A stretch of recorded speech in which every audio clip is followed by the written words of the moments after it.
Welcome to the Chase Down Podcast, part of the Cavs media family. I'm your host, Justin Rowan. The Chase Down is presented by Fubo TV. Watch over 100 channels of live sports and TV for half the cost of cable. There's no contract and no commitment. Try for free at FuboTV.com. The Cleveland Cavaliers are coming off a stressful, thrilling, not a good win, but a needed win over the Boston Celtics in overtime. Still no Carter Rodriguez on this podcast, but I am very excited to introduce our guest who's going to help us preview this two-game series in Miami against the Heat. From Locked On Heat, it's Wes Goldberg. Wes, how you doing, buddy? I'm good. Thanks for having me, buddy. Thank you so much for coming on. The Cavs, as I mentioned, are coming off probably one of the more stressful games of the season. They've had a relatively difficult schedule after the All-Star break with losses to Boston, Denver, Philadelphia, all teams that kind of on paper we would have ahead of the Cavs, but you'd kind of hope that they'd get a win there. They were going into this 5-game stretch where what Carter and I said was we'd like to see 5-3 over this, or 3-2 over this 5-game stretch, splitting against Boston, split against Miami, and beating Detroit. Now they're 2-1. It hasn't looked the way that you would have hoped, but now they have a chance to go into Miami and complete our objective, splitting this two-game series. As I understand it, Miami is on a 6-game homestand, and you just kind of had one of these 2-game baseball series against the Atlanta Hawks that they swept. How do you like that the NBA has kind of implemented these 2-game series? I think that was the first one of the year for Miami. Have you enjoyed seeing the same team back-to-back in the same location? I like it. I like it from a lot of different perspectives. I like it because it kind of gives, especially at this point in the season, it kind of gives you that playoff feel in these last 20 games, kind of the lead up to the postseason. So you kind of start kind of getting that kind of feel for it and all those things, because there are different, it was just against the Hawks that the Heat had their last 2-game series. And you saw two kind of different games. You saw both teams sort of, it's not quite chess. I feel like the playoffs are chess, but they played some checkers. And even in the regular season, sometimes you're not even getting checkers. Sometimes like the season just feels like go fish, in the regular season. So it's a little heightened strategy there. And then from a reporting standpoint, it's really interesting too, because then you get to be around the visiting team a little bit more and kind of get a sense of what those teams are up to and what they're doing, especially teams in Miami's case. Like you were mentioning that this is a big kind of stretch for the Cavs. This is a huge stretch for the Miami Heat too. This 6-game homestand is sort of make or break for their season, because the Cavs they're going to be in the playoffs. They're not going to be in the play-in tournament. Like the Heat are sort of just fighting right now. They're on the bubble of play-in, playoffs. What's it going to be? And this homestand is huge because you had the Hawks, who are obviously in that play-in mix, and the Cavaliers, who are obviously in the playoff mix.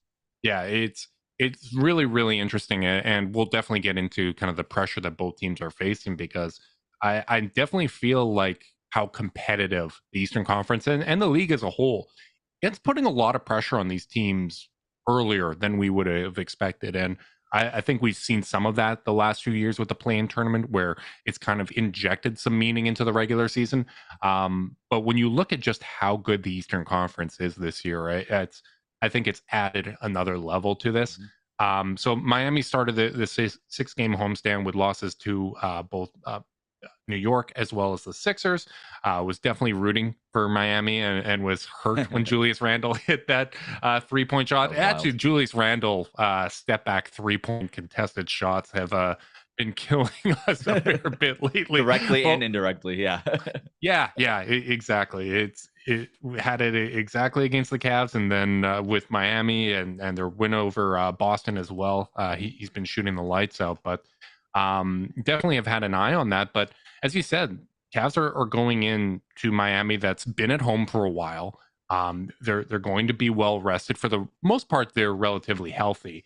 But I guess the two guys that are missing is Kyle Lowry, who is out indefinitely for the Miami Heat, and Kevin Love, who's questionable. And do you know, do you have any sense of what the likelihood that Kevin is going to play? Because obviously that's a big storyline if the Cavs are playing against Kevin Love. But it was odd to see him go from probable against Atlanta on Monday to out, and now questionable again on Wednesday. Yeah, I would put it at 50-50 right now. I asked Eric Spoelstra about this after the Hawks game, or maybe it was before, it doesn't matter. And he mentioned that it was not going to be a long-term thing. And that's sort of rare for Spoelstra to even give any kind of timetable at all like that. I was going to say that's probably a really encouraging sign. That was the most transparent Spo's been all year. I was like, wow, did you mean to say that? But and then he did go through like shoot around, like the warm-ups and stuff like that, and he was part of shoot around that morning. So he's not like sidelined completely. He's only sidelined from the game. And as you mentioned, it was sort of like in the after shoot around is when they determined that he was not going to play. And so that's when they decided to downgrade him to out. So I would put it at 50-50 that he plays Wednesday night, but I would think that there's some motivation for him to get on the court by at least Friday, right? And so I think we'll see him at some point, but that's just a guess on my part. Yeah, it'll be interesting to see if he plays, whether it's him or Max Strus at the power forward spot. I was listening to you on Locked on Heat before because I like to listen to opposition podcasts but before we play a team, and you're talking about how Miami's starting to find a little bit of a groove from behind the arc, and even though Kevin Love hasn't been shooting well with the Heat, he has brought other things that have helped unlock that starting lineup. And then Max Strus, kind of the spacing of having three shooters on the floor at all times was very effective against Atlanta. Can you kind of speak towards that? Because I do think how Miami does from the three-point arc is kind of one of the main things that I'm looking at in this series, because the Cavs have had some issues when teams go 5 out. And while that's not necessarily going to be the case for Miami, you do know that there's going to be good ball movement and they're going to be able to generate some good open looks. Yeah, I mean, the 3-point shot, that's been the only conversation it feels like we've had here in Miami like all season, because this was the best 3-point shooting team by percentage last year. Obviously, they get all the way to the Eastern Conference Finals. They're a very successful season. Game 7 there, shot away from making the finals.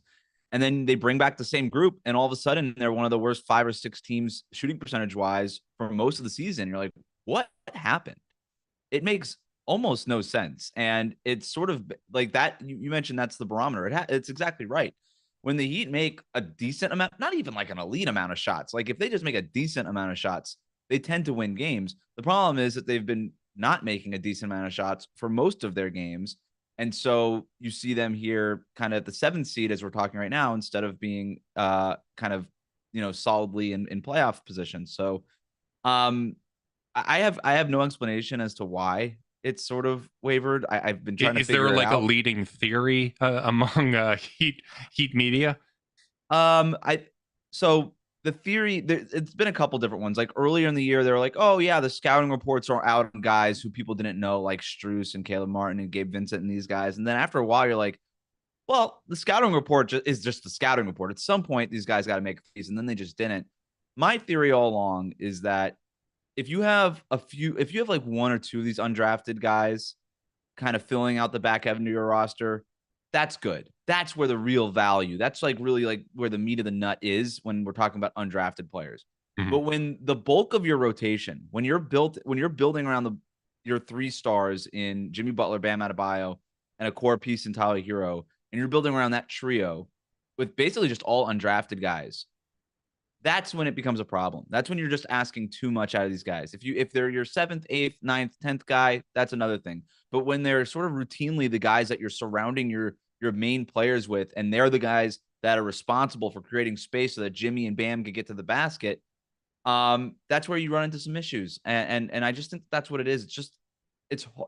A guy like Strus or Gabe Vincent can go off 1 game out of the week, but it's just really hard for players to sustain that. And at the end of the day, like, you just really need elite talent in this league. And it just feels like that's where the Heat are sort of short on, is that elite talent. I mean that I don't like that's not even a disrespect to the guys on that roster. It's just like, it also wasn't a vast conspiracy that these guys went undrafted either. Like, credit to the Heat for finding these guys, but there's just a little bit too much on their plate right now. Mm-hmm. And there's some parallels there for the Cavs too, right? Like 3-point shooting is one of the biggest questions. And when you look at the Cavs' early season success, they were getting a lot of 3-point shooting from their second unit. Karis LeVert was shooting very well. Jetty Osman was shooting well. Kevin Love was a big part of their bench shooting. And that's just kind of fallen off a cliff where they just haven't had bench production. And even when you're talking about undrafted guys, right? Like Lamar Stevenson, Dean Wade, playing significant roles with the Cavs. And I have liked Lamar Stevens a whole lot more now that he's kind of playing as a backup 4 rather than the starting 3. Like, I think he's someone that gives them some positional versatility, right? Like, it's a different look that you can throw out there. His minutes against the Celtics were amazing. I mean, what was his offensive rebounding rate? Like 99%? It was crazy. I don't know, but he was a plus 18 for the game, I believe. He's won back-to-back junkyard dog chains. It was nice to see Lamar contribute in that way. And Dean Wade, it's really unfortunate because last season, valuable contributor. Early this season, very valuable contributor. And even when you look at those early season matchups against Boston, having Dean Wade out there, even though he didn't shoot particularly well in those games, he was confident enough to take those shots, and he did a good job on Jason Tatum. And he just hasn't been himself since that shoulder injury that kept him out for 30 games. And since the buyout of Kevin Love, I mean, he's kind of penciled in as your third big most of the nights. And if he's not there, you're going to another undrafted guy in Lamar Stevens, right? So it's definitely something that I can empathize with. The Cavs need to get more production from their bench, but I do have to ask about Max Strus because I hate transaction talk. I hate kind of going beyond basketball, but he is a guy that's on my MLE short list looking at Cavs options for the summer. Do you think he'll be back with Miami, or do you think he might test free agency waters? It's a great question. The Heat love to bring back their own guys, as evidenced by this last offseason. But and also just like all of history, like right. Dion Waiters, Whiteside, like Tyler all Johnson, these guys. $90 million. Yeah, they love this kind of thing. The problem, if the Heat underachieve this year, I find it hard to believe that they can bring back the same group. The thing with the Heat is, in addition to Max Strus, they also have Gabe Vincent and Omer Yurtseven, who are free agents. And I don't know that they're going to be able to bring back all three of them, even though they like all three of them. And so it might just become all right, what does our offseason look like? What are our positional needs? Do we need a point guard? Do we need more of a kind of a wing shooter in Max Strus? Do we need a backup center in Omer Yurtseven? Like, what's our biggest priority? When we kind of see how the offseason is going to play out. So I don't know. The one thing is that the Heat are so over the cap next year because they have a couple of different extensions kicking in. And if you're going to let Max Strus walk, the only way to really replace him is with like another veteran minimum guy. So they might, at the end of the day, just be like, we know Max Strus. We like Max Strus. We'd prefer to have Max Strus over some unknown kind of veteran minimum guy that we're only going to, that's a veteran minimum guy for a reason. So they could bring him back. I have no idea, but I don't know that they're going to be able to pay him a whole lot either. Like they not to get into the in the weeds of the transaction talk again, but like they have like limited bird rights on him. They can't just pay him whatever they want. And so if the Cavs want to go out and offer the full MLE, that might be more than the Heat can even offer in the first place. And if you're Max Strus, you might just be like, cool, let's go.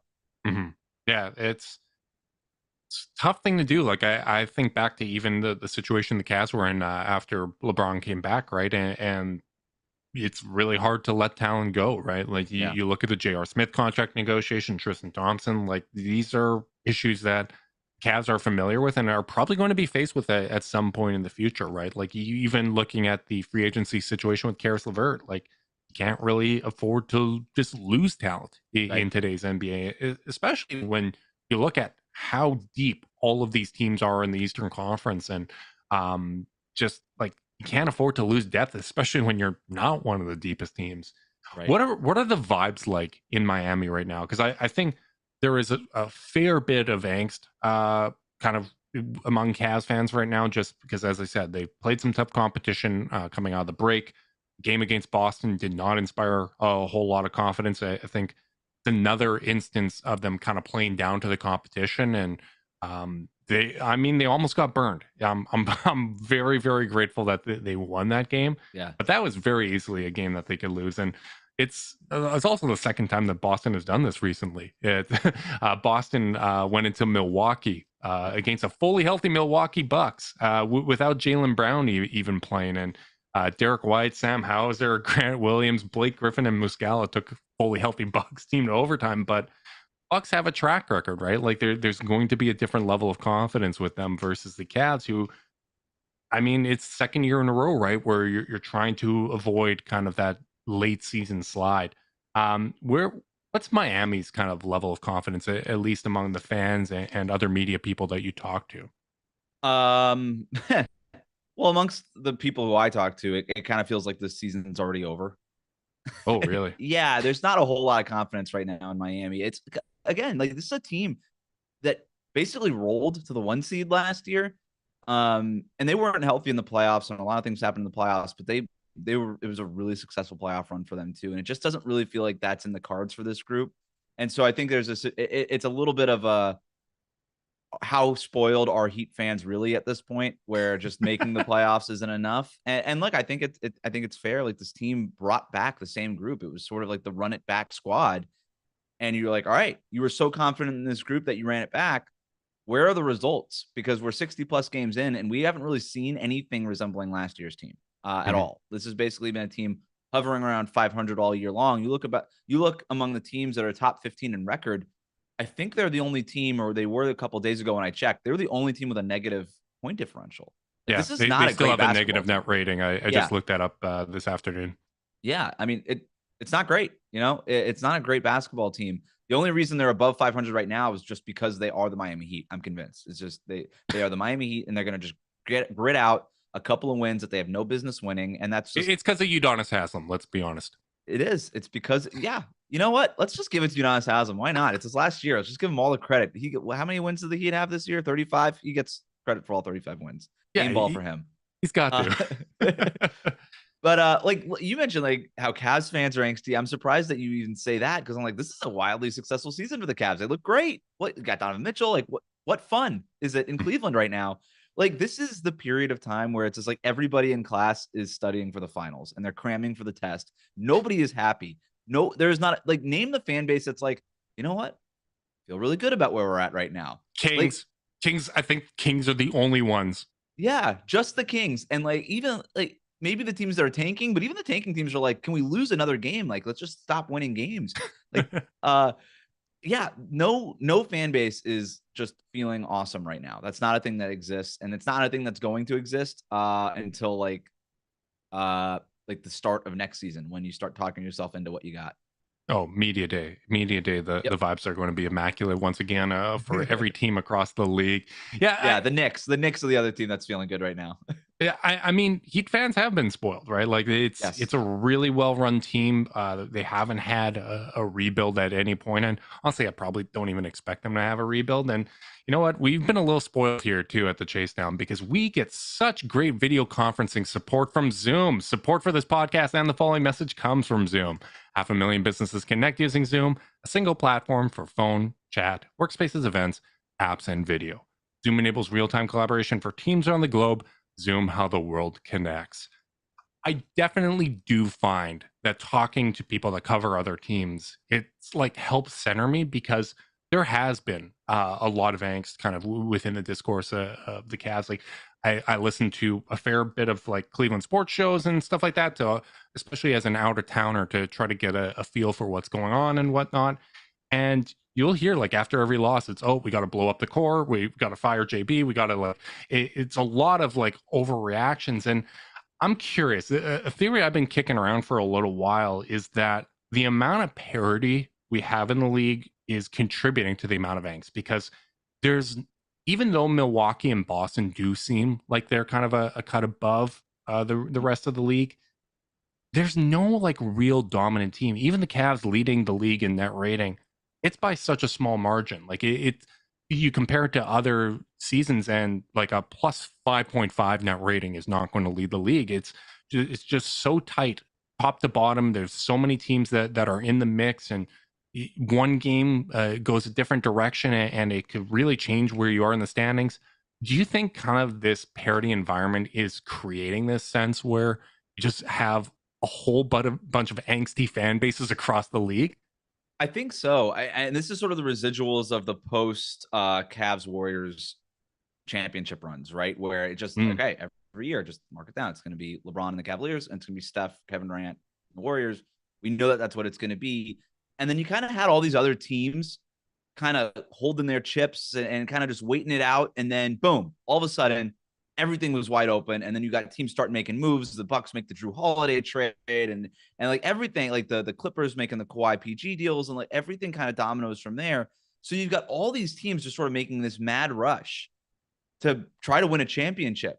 And there's so much invested in that, right? Like, so many future draft picks, and so much time invested in the time before too, where like the whole sell to each and individual fan base was wait,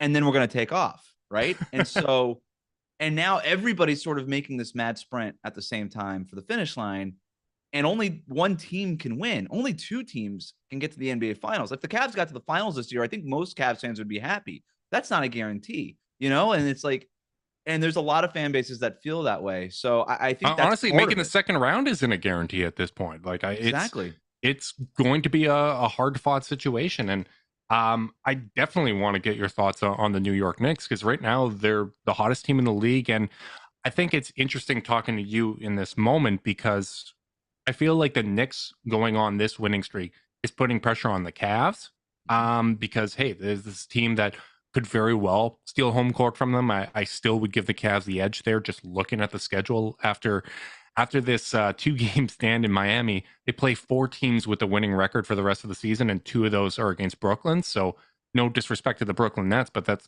pretty favorable for the Cavs. But Knicks are putting pressure on them. Do you sense that the Knicks kind of emergence has put pressure on the Heat too? Because it's kind of like, well, there's one more team that's kind of confidently ahead of us. Yes, especially because it's the Knicks, right? And we know that and the Knicks and the Heat have that history in the 90s. And I am telling you, man, like, I covered that game. You look like you're in pain. I'm sorry. It's you know what? It's a tough topic for me to talk about. I went to that game in Miami the other night where the Knicks and Julius Randle hit that shot, and it was like 80% Knicks fans, man. Like, they love their team, and man, the Heat fans hate that. The Heat fans hate that. Like, it's a little bit spoiled, because basically for the entirety of Pat Riley's existence in Miami, the Heat have always been better than the Knicks, right? That's not exactly true, but you know, for like the last 20 years, certainly that has been true. It feels true. And it feels true, especially for me. And so, yeah, I mean, we remember those like great battles in the 90s between those two teams and things like in the playoffs and all those things. But I think that Heat fans, like old school Heat fans, I think as much as the Heat winning, they appreciate the Knicks losing. So now the fact that the Knicks are any good and just frankly better than the Heat, and that was the tough thing too, is watching the Knicks in person, man. That team's really good. They're really, really good. Like that's it doesn't feel like a fluke. They have depth. They're very good. They have so much depth. They are so big, fast, strong, talented, that and they just come to you in waves. They have a really solid 9 or 10 guys in that rotation. They just come to you. They just come at you in waves. And when I talk about the talent deficiency that the Miami Heat have, I liken this after the Knicks game. I went on the podcast. I said it's like watching an SEC team play a Conference USA team in football. Like, it wasn't even close, right? And so the vibes are that bad in Miami right now. Bad vibes. It's bad vibes. So yeah, no, and to your point, the Knicks going on this win streak, like that's what this is all about, right? Like, what are they? They've won 9 in a row now. Like, this is where the teams start taking off. We remember Dallas last year took off right around this time, and they ended up in the conference finals. So I think the Knicks need to be taken seriously. I don't think that they're better than Milwaukee or Boston or Philly. I don't think they're better than Cleveland. But they have to be taken seriously. Yeah. Like I would pick the Cavs in a series against the Knicks, especially if they do get home court. But like, in my opinion, right now with the way the Cavs are playing, it'd be a bit of a toss up, right? Like, the Cavs aren't playing their best basketball right now. And honestly, I would say this is probably, I would categorize this as the most adversity that the Cavs have faced, basically, since this team was put together. Like, obviously Donovan Mitchell's a major addition, and we can get to that in a moment. But like, since like Garland, Mobley, and Allen got together, I think this is the most adversity they faced, because we've talked about a lot how the Cavs were robbed of playoff opportunity due to the injuries they had down the stretch last season.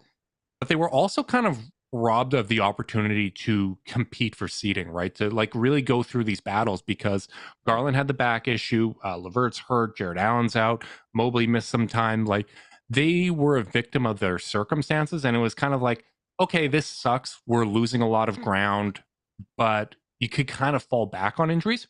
Right now, there isn't injuries, right? Like, right now, it's a lot of guys that haven't really felt this pressure, and I think you could tell at times they have been a little bit tight, right? Like, they've been in their head, they're taking it seriously, but they'll just kind of have these lapses where they play like Boston very tight outside of a disastrous like 6 minute stretch in the third quarter, or like there's just, you can feel that they're really kind of feeling the pressure at this moment. And I think it's ultimately good, but like I said, like this is when teams need to start playing better. And for Cleveland, you now have a 4 game road trip, which it's weird to have a 4 game road trip in 2 cities, but Miami, Charlotte, right? Like, I think you're hoping to at least go 3-1 here, and kind of start to gain some of that positive momentum as you get to the weaker part of your schedule. Because reality is they played down to their competition.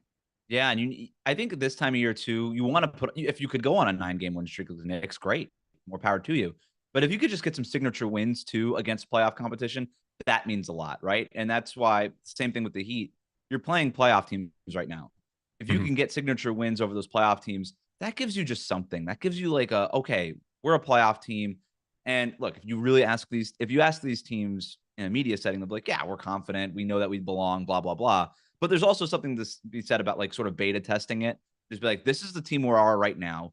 We're not going to be a whole lot different between now and the playoffs, barring injuries and health things and stuff like that. So let's see what like when we're kind of in our full sprint and they're in our full sprint, what does this really look like? And so you want to get those signature wins that you could feel good about going into the playoffs. Mhm. Absolutely. And for the Cavs, there's just not a lot of opportunities to do that, right? Like, Yeah. just 2 games against Miami. Then you have a game against Philadelphia. It's a little unfortunate because Philly's going to have 2 days off. Cavs, it'll be the third game in 4 nights, second night of a road back to back. You are playing Charlotte, though. So it's one of those situations where you can make life easier for yourself. You can take care of that game in the first half, rest guys, give yourself a better chance against Philly. You're still probably going to have a little bit of tired legs, but you can make life easier for yourself. Or you can do what the Cavs did earlier in the season, where they were in that situation heading into Toronto, and they went down to the wire against Detroit. They had to scrap for that. A lot of guys played heavy minutes, and I think it definitely hurt them. They shot like 18% on wide open threes. It wasn't pretty. So this is kind of, you're running out of opportunities to kind of get those signature wins. And I do find it very interesting that both of these teams are facing a little bit of pressure, right? Like, it's the pressure put on them by the Knicks. Even how do you feel about Brooklyn right now? Because they're, I think they're like 3-6 since the trade deadline, but at the same time, there's a little bit of a gap between them and Miami, and Miami's trying to find consistency. Like, Yep. do you think Miami's going to catch them? Because I've just kind of operated on the assumption that Miami is, right. Like, I don't know if it's just the fact that it is the Miami Heat. I still have a lot of kind of reverence for this team. I think Spo's the best coach in the league for my money. I think there's a lot of guys, good players on Miami. Like, I Yep. kind of expect them to get 6 eventually. Yeah, I've been predicting all along that they'll end up with 6. Brooklyn's like maybe a little bit better than we expected after all the trades. I still think a slide is coming. There's just not enough ball handling and shot creation on that team. I still don't. I still don't, and I don't know that they're all that motivated either. The weird thing with Brooklyn is that, like, when you look at all the advanced sort of prediction models, with whether it's 538, cleaning the glass, basketball reference, whatever metric you want to try It to still use, has them as a great team. right? Exactly. They're all accounting for the Kyrie, Kevin Durant squads and all that kind of stuff. So it's kind of thrown off. I think that Miami is so, and a lot of this stuff. And I don't mean to go beyond the advanced stats and just talk about like esoteric things like motivation and Mhm. will to win, but like that stuff is what matters here. Yeah, it's my In this, favorite stuff to talk about, honestly. yeah, I mean, that's the stuff that matters in the home stretch. And I think Brooklyn right now is sort of, not to say that they don't care about basketball, but I think their motivation is just sort of figuring out what they have. Where Mhm. Miami is just like, we know what we have. Let's go win some freaking games. And Yeah. so I think that ultimately the Heat, they're pretty far back is the problem. They're 2 games back, which is, unfortunately, it's been a lot for the Heat to make up because they've had a hard time string like this 2 game win streak. Like, we're calling it a streak in Miami, 2 games. You know what I mean? It's been kind of hard to string these things together, but I do think that I think they'll end up with 6, to answer your question. Yeah, I think so too, and that would set up a very interesting series because there is a chance, like I mentioned, the Cavs do have a easy schedule. There still is a chance to catch Philadelphia if you're the Cavs, right? You have 1 game to win the tiebreaker. You're 2.5 games back, but Philly's played fewer games. They have a pretty tough schedule to close out the year. There's a chance that the Cavs get up there, and I don't know if I prefer it. Like, I know the Knicks are red hot, Yeah. but playing the Miami Heat in the first round, it's still the Miami Heat, right? Like, I feel like no matter what, we're going to get some really interesting matchups here because if it's Cavs Knicks, obviously the stories write themselves, right? There's the Donovan Mitchell angle, mostly the Donovan Mitchell angle, but you have, small market or non-glamour market versus the glamour market in the NBA, pretty much outside the Lakers, right? Like, you can tell that the Knicks winning, it's a feel-good story. The media is excited about it. And then you'd have Philly, Miami, which there's bad blood there. Like, are you a believer in the Sixers? Because I've actually come around. I am now a believer in the Sixers. I think the three best teams in the NBA are in the Eastern Conference, and it's Milwaukee, Boston, and Philly. Yeah, but you've got some baggage there. Do you believe in the Philadelphia 76ers? They keep pulling me back in, man. Like, everyone so bad and then just embarrass themselves. Like they poop their chair in school and have to leave, like, bad, embarrassing themselves. And then you're like, what is this team even doing? Of course, they don't have it. They don't have what it takes. And then they'll put 4 straight wins together and you're like, how does anybody beat this team? And so I think on balance, I'm more where you're at, but I am a believer in the Philadelphia 76ers, but I could be very easily talked out of it by one bad performance. So I'm not as confident. Like, Boston can lose 3 games in a row, and I'm like, I don't care. That team's really good. Milwaukee, ditto. Like, I don't care. That team's really good. With Philadelphia, it's just my confidence in them is a little bit more precarious. But to answer, like, yeah, I think those are the best 3 teams in the Eastern Conference. I would put Denver a notch over Philly, but then I don't think Philadelphia is that far back. I think they're in, like, that inner circle of contenders. Yeah, I wouldn't argue with that, right? Like, I think we're really splitting hairs. But do you feel like, from Miami's standpoint, I would assume that the Cavs are the team that you'd like to see in the first round out of the current top 4. They do kind of have a historical mental edge over the Sixers, let's call it that, right? Like, and Jimmy likes getting up for that series.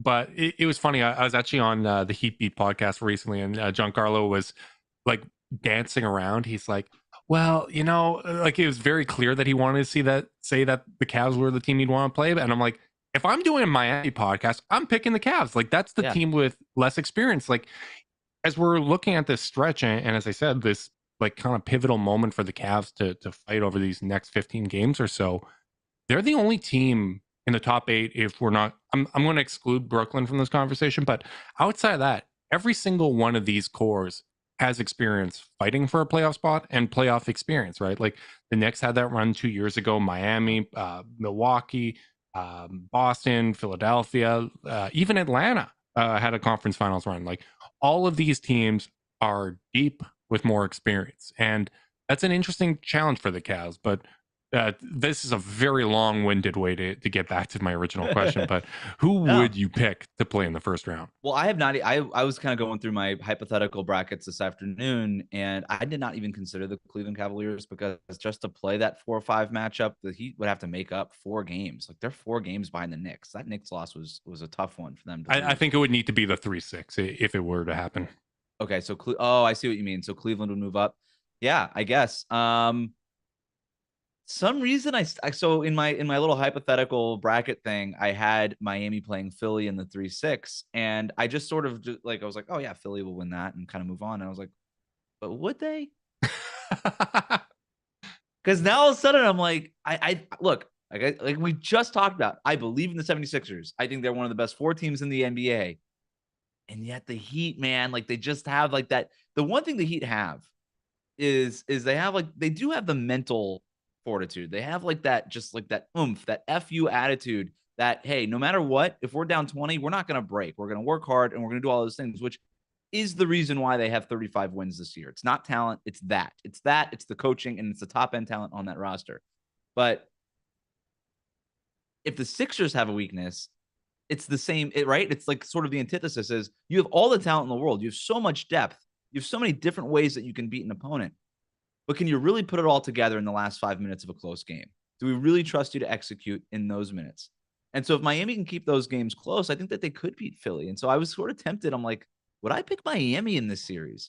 Even though they have no bit, like, you look at net rating, advanced stats, everything. Like, the Philadelphia 76ers should win in 5 games, right? That should be a Mhm. 4-1 series. And yet I'm like, I kind of think the Heat might be able to win. So I think I actually would pick Philly if I could pick an opponent, weirdly enough. Hey, I I'll think take it, man. Like it's any Cavs optimism right now coming from the opposition. Like to me, that's I refreshing was because on another show. I picked the Cavs over. I think I picked the Cavs over a lot. We did like this thing, like we did a contenders draft, mhm, and I picked the Cavs at like as my sixth team, and that was probably a little too high. I was kind of trying to be a little hot takey and try yeah, to say something interesting on the show, but I really like this Cavs team. I think they're really, really good. I think they can beat you in a couple different ways. I think Donovan Mitchell is. I think we're gonna remember how good he is in the playoffs mm, potentially. And so I think this Cavs team is deep. I think they're really good. I don't know. Maybe I would pick the Cavs over Philly, but I don't know. You're asking me today. If you ask me tomorrow, I might feel different about the 76ers. But today, I'm not as confident on the Sixers as I usually am. And so I'm going to say, bring on the Sixers. yeah. I haven't thought about a series against Philly because that would need to occur in the conference finals. Like there's basically no Right. way for that to not be the case at this point unless Boston magically falls to 4 or something ridiculous like that.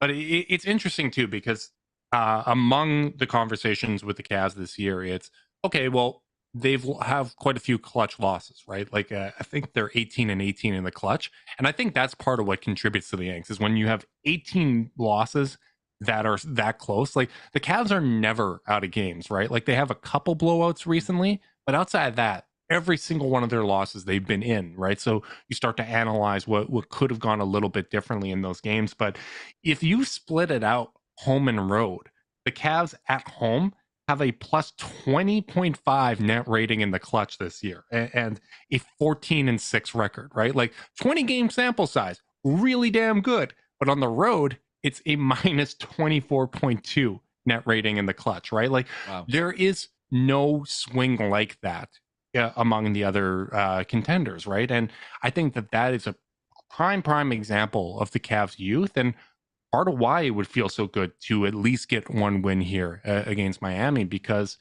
reality is like as great as they are at home, you're probably not going to sweep your 4 games at home in a playoff series, right? Like Right. you're going to face a little bit of adversity. You might lose one of those first 2 games and have to go out and re-earn home court in that 3-4 part of the bracket, right? So the Cavs getting some muscle memory and getting a good win on the road against a team that I think they do have a lot of respect for the Heat, right? Like I think Yeah. kind of expect them, even though you're having an extended time in Miami. I almost said South Beach, but they don't play in South Beach, Do and not. you But guys always a lot of the teams will stay in South Beach. okay, fair. But I do know that Yes. that is a gripe of Yes. all Heat podcasters.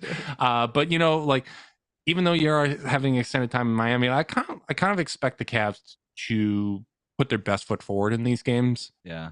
But you could put your best foot forward and still lose because this is a good veteran team that is desperate for these wins. You said the word. It's desperate. This is do or die time. Every player in that locker room, every coach is it feels different. Even after they came back after the All-Star break, they came back from that win in Philadelphia, and then they lost against the Sixers without Joel Embiid in the first game of the 6-game homestand, and it just felt like, oh, okay, like we really have to make the most out of this time here because the Brooklyn Nets are ahead of us. We need to try to. They do not want to play this play-in tournament. The other thing with the Heat, we mentioned the 3-point shooting kind of being a barometer of success. The other thing is health, right? Like this is a team that's had a hard time staying healthy over the last couple of years. The Cavs and Heat, top 2 in Yeah, player games missed this year. there it is. So even playing another game or 2 games in the play-in tournament, who knows? Like you can lose a player. Somebody could tweak an ankle, a hamstring, something like that in one of those play-in games. You don't want to play that I'm stuff. very aware. I'm very Right. aware. Yes. It So sucks. yeah, like so there's a lot of motivation and so yeah, there's desperation. I think the Heat would also be okay with splitting this too, considering how good the Cleveland Cavaliers are this year too. Hmm. I think if very rarely do you see can you strike a deal where both teams are happy, right? But if you told right now Cleveland and Miami, hey, fast forward, you split this 1-1. How do you feel? I think both teams with truth serum would be like, yeah, we're good with that. Move on. God, we are both in a very similar mindset. This is freaky. Like it's Yeah. I don't know how these games are going to go. Like I'm nervous, and I thought the Cavs been playing a good basketball. Like I thought the game in Boston, they had a great first half where Boston hit contested shots, and the third quarter just went sideways. It's so funny to me because one of the talking points, and I think this is more prevalent among people that haven't paid as close attention to this full NBA season and don't realize how much better the Eastern Conference is and the league as a whole. But one of the talking points is the record isn't dramatically better than it was last year, right? And obviously, as I mentioned, second in player games missed, that's a contributing factor, but haven't had any major injuries to star players, just, playing through Right. injuries. Everybody's banged up at this time of year. But my counter to that is, where would you be if you didn't trade for Donovan Mitchell? Because there is an arms race among all these teams. Everybody's getting better. And getting them this experience, even if it goes sideways and you have to kind of learn some tough lessons over this stretch, and let's say you do lose in the first round and that's the way this ends, even if you have to lose some tough lessons, where would they be if they didn't make the Donovan Mitchell trade, especially when Toronto assassinates Darius Garland in game one? Well, I was going to ask you about Donovan Mitchell too, because when the Heat were sort of rumored to be in the mix for Donovan Mitchell, the big question for them in the offseason was, would you trade Tyler Hero for Donovan Mitchell? And I think right now that sounds silly. Like Mhm. obviously you would, right? And then whatever draft picks and other stuff that you have to include. But would you be willing to give up on Tyler Hero? The thing was that Tyler was coming off of a 6-man of the year campaign, expected to get an extension and then become a starter. And Donovan Mitchell was coming off of maybe his worst season in recent memory in Utah. And Yep. so like his value had never been lower and Tyler's value had never been higher at that point. And when you consider, okay, it's Tyler, but also all like the rest of the future, like this is the all in move. How far can we go with Donovan Mitchell, Jimmy Butler, and Bam Adebayo? And look, I have no idea if the Jazz would have made that trade, but that was sort of the central question that Heat fans were debating back and forth in the offseason. When Mhm. you hear something like that now, are you just like, that's stupid? Like, why would you even debate this? Or because you've seen Donovan Mitchell up close and in person all season. Yeah, it's one of those things where I really do try to fight hindsight as much as possible and put my mindset there. And I've admitted many times on this podcast, like I was flat out wrong about Mitchell, right? Like one of the things we looked at was like scoring points per game and efficiency between like he and Colin Sexton. And we knew that Mitchell is better than Sexton, right? But like points per game, efficiency were about the same. Both only had one season of above league average true shooting percentage. And, it's just one of those really interesting things where the context matters so much. And even though that the Cavs play with a spacing deficit most of the time, playing with Darius Garland makes life so much easier. Having both of So those great. big I men to love him, play man. off of, right? Like it's the kind of infrastructure on both ends of the court, even though you would love to have more spacing on the wing. And I think that that's very clearly the biggest Cavs need moving forward. Even without that, like the core four works so well together, right? Like the fact that the net rating is better with Garland and Mitchell together than it is with each of them individually, even though each of them individually is still good. And Yeah. that like the big men, both of them under 25 years old, like Jared Allen's 24, Mobley's 21, right? And they're still as raw as they're going to be in their partnership. And that still works so well together. And it works so well with the guards together. Like it's just been kind of everything that you would hope for. And I think the fact that the core four has been so good and they've exceeded expectations for this year, right? Like we came in hoping for the 6th seed, even with Donovan Mitchell, right? Like let's avoid the play-in tournament. Let's get some playoff experience. That would be a win. But they've been so good that we've like raised expectations for this year, and I Yeah. think it's warranted. But I do think that that's a contributing factor for the angst, right? Like you look like you were ahead of schedule. Now you're looking kind of more like we expected at the start of the year. What's the discrepancy, and what does this mean, right? Like Right. that's a tough thing to kind of parse through. So I don't think that it's totally ridiculous. Like I wasn't the biggest Tyler Hero guy, so on the one hand, like I never really understood it, but I do understand like you have finite number of chips, right? Like you can Right. only really make that all in move once. and being a little judicious with who you cash it in on, right? Yeah. So I extend to you some kind of benefit of the doubt and sympathy in that situation. Well, the Sexton comment's interesting too, because I had kind of forgotten about that, but it's the same exact conversation. It was the same. Like Cleveland is like, dude, Colin Sexton and all this stuff. Is it really worth it? We already have this guard who's a good scorer. It's the same exact conversation. And then Yeah. you get Donovan Mitchell. And here's the thing that's really stuck out to me about Donovan Mitchell. And I think it's something that we kind of get lost in, especially when we talk about guard play, because the guard play in the NBA now is so 3-point driven, right? But when you just have a guy who could just get into the paint and just dunk it over fools, like that just is such a difference maker in the playoffs. Yeah. It just is, right? And we could talk about how much skill, like even Darius Garland, one of the most skilled guards in the NBA, he ain't doing that, Like, and like you need that, like you need that kind of physical presence in the playoffs because it gets so much more physical. And sometimes, as much skill as you have, it's not going to matter because the defense is completely dialed in and they're putting double and triple teams on you after the second bounce and they got you scouted and all this stuff. And sometimes you just need a guy who's going to be like, I don't care about any of this. Let me get to the basket and let me dunk it. Or let me get to the basket and let me finish at the basket. And Cavs fans know that exactly because they saw that with LeBron, like that 2016 championship was exactly that. The Warriors were better. They were schemed up better. They had like the better coaching staff. Everything about that team was better, except LeBron was just like, I don't care. I'm just going to get to the basket and score. And then he just did it for 4 straight games. And so a lot of the times that's what's like the playoffs comes down to. And that's like the little difference is skilled guards can get you close. Like they could be like a B+ version of a Donovan Mitchell.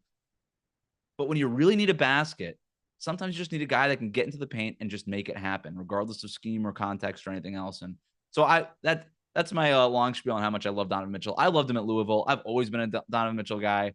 I was pining for the Heat to draft Donovan Mitchell. Unfortunately, did not get a chance. They did end up with Bam Adebayo, which ended up working out. But yeah, he's okay. He's pretty good.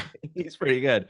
But I think that dude's the man. That's why I think I'm higher on the Cavs than a lot of people, honestly, is just because when we talk about what a championship contender looks like, they don't really have the wing stuff. And that's sort of my pushback is, yeah, maybe the wing depth is the issue with the Cavs. But to me, I don't really care about the youth. I really don't. Like, we've seen teams. It's the wing depth and the fact that Boston and Milwaukee are in the same conference. That's really what it is. But other than that, if they were in the West, honestly, I would give them a puncher's chance at like a conference finals plus. Like, yeah, for sure. Exactly. Yeah. So you kind of have to view it within that context, right? Like it's funny that this is the case, but early on when you're probably going to take some lumps either way, like I kind of don't mind that they're being tested, right? Like it is going to lead to some nauseating conversations, but I have a level of confidence with this front office that they're going to be patient. They're going to try to learn the right lessons from whatever this season is. And my hope is that it kind of looks a little bit like year 2 Miami, honestly, where after like year 1's bringing the Heatles together, the supporting cast is a little sparse, right? Like you've done some consolidation moves. And then from there, the opportunity is so tantalizing that it attracts some talent. You make some shrewd moves on the margins, right? You go get your Shane Battiers and your and that kind of thing. And like even looking at like, it's funny and people roll their eyes just because they're related, but like Isaiah Mobley in the G League, like he's playing fantastic. Like I have a level of confidence that he's going to be a future contributor for them off the bench. And Luke Travers played great in Australia. Maybe he's part of it, right? Maybe Danny Green, you bring him back next year and he looks a little fresher. Year 2 off the ACL usually is when you look better. And maybe that's the case for Danny Green and Rubio if they decide to bring Green back, right? Like there's a lot of ways that this can go. But you've been really generous with your time. I did say that, and before we wrap this up, I do want to get to our big question for each of us. So I'll start it off. I kind of get a sense based on the conversation that we've had, but I would like to know what's Miami's realistic goal for this season, and how do you think that goal kind of informs what they do from here on out? Because this isn't a team that ever does a full rebuild, but it is interesting the situation that they're in. Like, where do you expect this to go from here? Realistic goal now, as opposed to before the year. Before the season, it was conference finals, NBA finals, championship. That was and I think realistically, if they can get into the second round and push whatever team they see in the second round, they can feel better about their team going into the offseason. If it's anything. And even at that point, I don't really know how much continuity there's going to be from this year to next year that they're going to choose to have. They are a little locked in with their cap and things like that, and kind of what they can do roster wise. But I think anything short of that, they could seek major changes this offseason. And that's honestly, it's sort of what I expect. When I say major changes, I don't know that it means like trading Jimmy Butler. You know what I Mhm. mean? But I think that they're going to try to really retinker the supporting cast. And by the way, if they can't do that, and if they are backed into a wall and they have to maybe hit the rebuild button, and if this thing really, if they end up in the play-in tournament or worse, like losing in the play-in tournament or kind of flaming out in the first round, like maybe trading Jimmy Butler is on the table. They're not having that conversation yet. I just, Mhm. there's a lot of things that can happen between now and the summer. So I think we're in for a really interesting couple months for the Miami Heat. Eh, I think it's so fascinating to look at where the league is at because it does feel like there's a lot of teams with a lot of pressure. And like, even though I don't know how much pressure the Cavs feel, like, I think that it really does feel, and I mean, trading for Donovan Mitchell obviously signifies that you're taking things very serious and you want to win. Yep. But they view that there's an extended runway here, and for the most part, I agree. Obviously, we'll need to see. You have two more guaranteed years of Mitchell. You have Allen under contract. You have Garland under contract. Mobley under team control for a long time. You feel good about that. Maybe if you get a Mitchell extension with the new CBA rules, you feel even better. But you never know, right? Like, you're one injury away. You're one unforeseen wrinkle away from really having to recalibrate things. So you can never act like you have too much runway, but it does feel like there's a lot of teams that, you're going to have to evaluate what Yeah. lessons you take away from the season when it's over for sure. My big question for you was, how much patience do you have, and when is the championship the goal, do you think, for the Cavs? I have a fair amount of patience. I would say the core four looking as good as they have this year answered my biggest question for this season. I do really feel that it is a process, right? Like, I think you want to have multiple playoff experiences before you really kind of ramp up the expectations. Obviously, how you perform in those situations can alter how your expectations are, but um, on the last podcast, I actually had Jay King on, and we were talking about how, like, Jason Tatum drafted to a conference finals team, go to the conference finals his rookie year, but then you're in the play-in, you're losing in the first round. Like, it's not exactly linear, and I kind of have an understanding that that could be the case for the Cavs, right? Like, you hope that it's a little more trending up without dips like that, but I kind of I want these next 2 years. I want to see where they're at this year. I'm hopeful that, you're assertive in the offseason. You do things to kind of shore up some of your weaknesses with the supporting cast, see what you get with internal growth, another playoff experience, and then you start asking really hard questions at that point. That's kind of my expectation. And then year three, if we're going on that timeline, I think I would really kind of be puffing out my chest and getting hopes up. But it's I have a lot of kind of respect for how good the NBA is and how much of a process it can be. And I would say by next year, I'd like to see them winning more consistently and really pushing a contender, right? Like, if Milwaukee and Boston are still as good as they are now, if Harden's still in Philly instead of going back to Houston or whatever the case may be, like, really making a push and potentially winning a series against one of those teams, or Right. at least, having one of those hard fought 7-game series. That would be my hope for next year. This year, I'd like to see them win around. I think that's a realistic goal, but it's going to be something that they're going to have to earn. And that's both terrifying and exciting at the same time. It seems fun, man. Like, it's a very sensible approach. You get to kind of watch this team grow with each other. The Jared Allen thing was a steal. Evan Oh, Mobley God. was arguably also a steal, where you got him in the draft and you got him Mhm. really high in the draft, and that might have been the steal of the draft. Donovan Mitchell being able to get him and then pairing him obviously with Garland. Like, it's cool that you have a core that you can kind of watch grow. And that's the fun thing too about the NBA, is like you kind of see that happening in Milwaukee right now with Boston, obviously years ago with Golden State. Like, that's kind of the fun part. These cores are put together in a lot of different ways.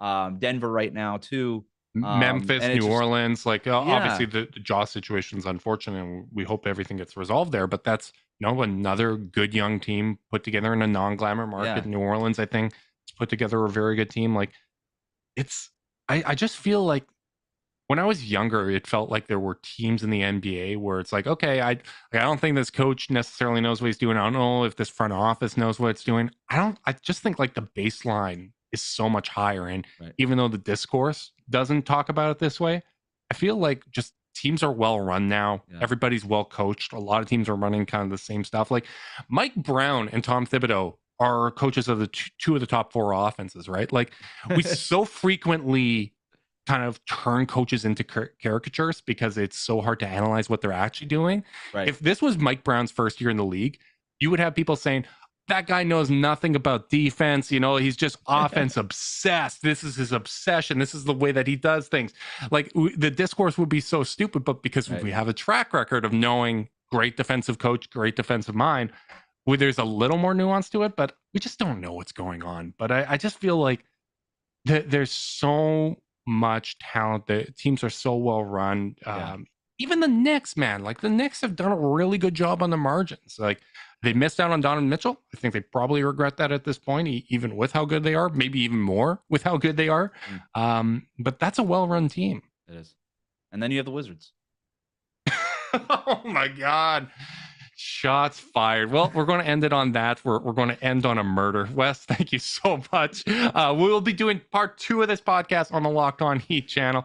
So make sure that you're checking that out and supporting them the same way you support us, which of course is if you're watching on YouTube, like, subscribe, click notification bell so you know when we're going live. If you're listening via podcast, leave us a rating, a review, subscribe, unsubscribe, resubscribe, and help cook those books. If you want to be part of Chasedown's exclusive Discord chat, send a screenshot of that review to chasedownpod@gmail.com. However you choose to support us, we really do appreciate it. Make sure you guys are staying safe out there. Until next time, go Cavs.